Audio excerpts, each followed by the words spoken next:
So we're talking about trade lines again. I want to jump into it. Obviously, it's a hot topic. I've got a lot of questions. I think we can make a lot of content about this stuff, but it's just great stuff. And I love to hear people actually putting it into work and taking action and trying to figure out a way they can make money by doing this stuff. Now, trade lines is when you just add somebody to your account. It's probably the quickest way to boost anybody's credit because you're picking up a ton of history, picking up tons of amount of credit, right? The easiest way from going to maxed out credit card to a lot of availability is pick up a trade line, right? You pick up a trade line, now you have a lot of available credit now your credit usage go down tremendously because from a percentage standpoint, because you're not maxed out or you're not showing up as maxed out on it. So what I want to talk about and I want to address, I got a couple of questions we're going to answer at the end, but what I want to talk about is one thing that you should get addressed, and maybe it's a couple of things that you should get addressed before you go out and buy a trade line. So this is before you get your trade line, what we should look for. So I'm gonna be honest with you. So many people look at this technique and they say, man, this is the quickest way I can go from 600 to 700 or 600 to 650 or 650 to 700. Yes, they're absolutely correct. Trade lines, piggybacking on somebody else's credit, going and being an authorized user on their credit card is absolutely wonderful. And I want you guys to go out there and leverage that and use that. And if you need a trade line, reach out to me. I want to make sure you get taken care of. But these are some things that you need to make sure you're ready for, right? Because one thing that I've seen people go out there and get trade lines. They go buy trade lines, but they just had 15 inquiries because they went to a car dealership and nobody got them approved, and they ran in there and rented credit through every different bank and they got 15 inquiries, right? Trade lines probably not gonna help you out in that situation, right? Okay, not that scenario. What about this scenario? When they got 5 or 6 missed payments in the last year, right? Or they're 30 days late currently, right now, 30 days late on a credit card, and they go out there and get that trade line. No, not that one. What about the water bill that they didn't pay last year and shows up as a collection? No, not that one, right? What about the doctor bills, the student loans that's in collection that's being deferred right now, that's looking bad on your credit, right? Ultimately, what I'm trying to say is you can't put lipstick on a pig and think you absolutely fixed it. No, that's not the case. That's not real estate. Real estate, I'm putting lipstick on a pig right now and I'm probably gonna sell it for a pretty good penny, right? But that's not credit. The credit is a whole profile. It's a lot of things going to it. Number one, we talk about the credit usage, right? How much available credit do you have? We talk about the payments, which is probably the biggest one. Are you making your payments on time, right? We talk about your history. How many accounts do you have? Hard inquiries, right? There's a lot of things that make up a credit profile. And when you go get a trade line, just because you add one good thing, trade line on your credit, that don't make your whole profile beautiful. Right? That's not the case at all. And too many people are going out here that listen to everybody, which is great. Credit, like I said, trade lines is the best thing you can do to boost your credit score up because you inherit so much interest, right? I mean, so much history that it puts you in a better spot. But essentially, if you already are in a terrible spot, putting sugar on that is not going to be good. So just make sure you guys are going out there doing it the right way and not just going out there just buying a trade line and expecting your credit to boost. And a good credit boost is good, but it's not the end all be all. You want to make sure you got a strong profile so you can go to a bank yourself without a co-signer. You can go to the bank yourself and get business funding. You can get your own funding. You can go get that car you wanted, right? And you notice what I said. No co-signer. Business funding, your car, your house, right? And I'm saying, or your house, your car. I put those in order for a reason because credit just being leveraged to go get depreciating assets or depreciating things is not a good thing. Unless you're going to turn into an asset, right? If you're using your credit, you're leveraging, you're going to go buy a car to put it on Turo to make you some money, right? That makes sense. You're using your car to go buy your rental property to make you some money. That makes sense. But you got to drive that income up before you can go out there and get that depreciating asset. Yeah, it looks good. But let's face it, I don't care who you're impressing. If you impress me with a car, I promise you, the next day I went to sleep, I woke up and I didn't even know that you existed. I didn't even know you existed. I knew the car was made, but I didn't even know you existed, right? And that's the same thing. We go out there, we try to impress people. We got a great score and we hold it up like a trophy. Well, we haven't made it yet, right?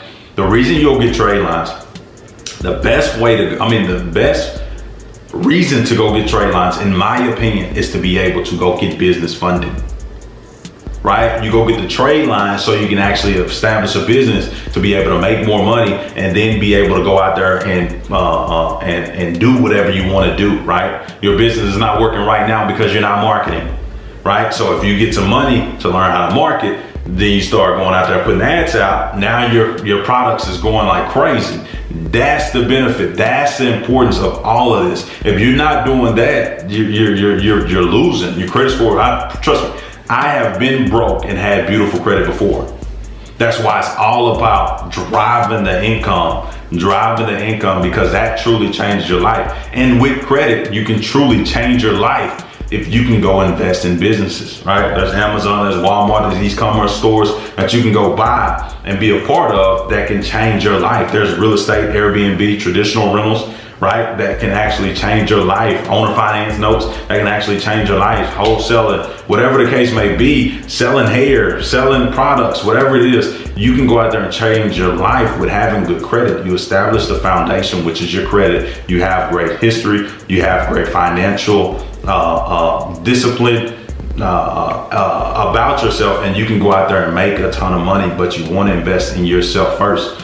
So I just wanted to talk about that before we talk about answer the questions. Want to establish what you should do before you get your trade line. Make sure your credit is good. Make sure your credit is in good standing, right? Make sure you don't have any late payments. Make sure you went to somebody and got those payments removed. JDA Financial Services, which is my twin brother, we talk about the trade lines in one of the videos.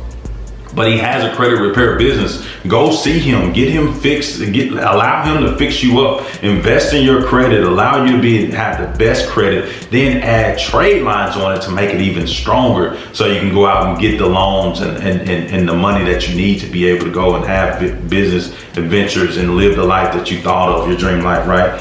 So with that being said, let's jump into a couple of questions I want to answer is about trade lines.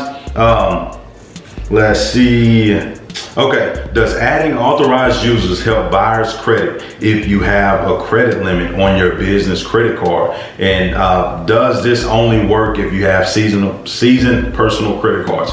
So from my experience, I've never seen anybody go and be an authorized user on the business side. So I'm not going to say that's not possible. That's 100%. It may be possible. I don't know. I have no idea. So I'm not going to just say and rule that out. I've never heard of it. What I have heard is being able to get that credit card. Being an authorized user, having a trade line on your personal credit to be able to go and get business credit. That's really the most important portion. Being able to go get that that business credit is what's going to set you up to the next level. Most people that do it the other way, or most people that has business credit, I've never heard them offering to sell those to be able to go and that actually shows up on anybody's credit, because it don't. Business credit don't show up on your personal credit. So I can't see how it works, but I'm not going to sit here and say that it don't, because there's some people that know a lot more than me, and that may allow them to do it, right? Knowledge is the only thing keeping me from knowing that, but understanding that most business don't show up on personal credit. No, all business don't show up on personal credit. Unless for whatever reason you went sour on the information or the credit, right? None of that's going to show up. And if it don't show up, you should be in a better position to be able to go out and do some things. So that's the reason we talk about business credit, because it don't show up on your personal credit. So you can go max out your business credit card to make things work, right? To start off, to make things work. If you're running the limit, so it's not going to hurt your personal credit, and you'll be able to go get things. I know people that's up to their eyeballs in debt, but majority of that debt is on the business side, so it don't even show up. So they're still able to go get the mortgage, they're still able to go get the cars, because none of that shows up on their side of the credit, which allows them to still have a pretty credit score, which is important, right? So that's really the biggest thing. I don't think you can do it, but I'm not gonna sit here and say it's not possible. I just don't understand how it is, since all business credit shows up on the business side and not your personal credit. So that was question number one, and that was, I can't even pronounce their name. I'm sorry about that. Let's move on to the next question. It's also on the trade lines. 1031 flag is shutting down. No. Okay, so I think I kind of answered this already, but I didn't really address it. How do I invest if my score is over 700? So essentially, your credit score is not going to tell you how to invest, right? So you got a 700 credit score, congratulations. That's exactly what we want you to have. But it's not going to tell you what to do with it. Credit score doesn't. Credit is just a sword, right? It's a double-edged sword. You do the wrong things with it, you're going to be in underwater, in debt, right? You do the right things with it, you can chop it up and create something, or you can use it to protect yourself. So what you need to do is invest in yourself, invest in your knowledge. If you have a 700 credit score, you need to figure out how to use it, right? I always tell people the wholesale real estate is the quickest way to get money in boatloads than any other source out there. Trust me on this. It's the best way to get it, or the easiest way to get it, the fastest way to get it for sure, because people need to sell their house right now. It's just about marketing. And if you can put that marketing on a credit card, you essentially got $5,000 or $10,000, whatever the case may be, that you can go unlimited. Now, if you don't have any available credit, like I said before, go to JDA Financials. My twin brother owns the company. He can go get you some money. So get with him, allow him to fund you. It may cost you something. I don't know what he charged. I'm just putting him out there. I don't even make affiliate off of it. So give him a call. You can find him at JDA Financial Services. I think that's .com if you want to look at that way, or just search that, Google that, or you can find them on the Tradeline video that we got. I'll probably just drop a description below. You can click on the website, book a consultation, and he can talk to you about that. But first, you got to have knowledge and understanding what you're investing in, regardless of what it is. You can do e-commerce, which is pretty cheap. You can wholesale real estate, which is pretty cheap. You can buy real estate and do some things if you have some money. If you don't have any money, I would recommend e-commerce or e-commerce dropshipping or wholesaling real estate, because you don't really need any money to do so, or even sell your trade lines to get a little bit of money. So that's what I would recommend for you. But who knows, you got to invest in yourself. If you really don't understand what you're putting your money to work in, how are you going to evaluate it? How are you going to know if it's a good investment, right? It can bring back a profit, but if it was supposed to double or be triple what you got, you're probably doing it the wrong way or not the right way, right? So you just want to make sure that you go invest in yourself, whether that's buying a course, whether you reach out to me and try to get some mentorship or some coaching on my course, whatever the case may be. We want to help you, but you got to get some sense of direction and just point you in the right direction. You want to look at my YouTube videos, I got a ton of them out there. You can learn a lot about real estate just from looking at my YouTube videos. But that's what we got. So if you got some comments below, any questions, make sure you chime in below. We definitely want to make sure you guys are being taken care of and got enough information to be able to pull off exactly what you're looking to pull off, right? And allow you to keep winning. So if you guys are interested in money, making money, credit, real estate, make sure you chime in and make sure you subscribe to the channel. I love to drop gems on you guys whenever I can. And some of these be gems. Some of you guys looking at it like, man, this ain't gem at all. So with that being said, I'd love to hear from you. Let me know in the comments where you guys are from. If you've got any questions, definitely I'll make sure I get back with you, or I'll at least post a video concerning these things. But with that being said, hey, you guys know the drill. Keep winning.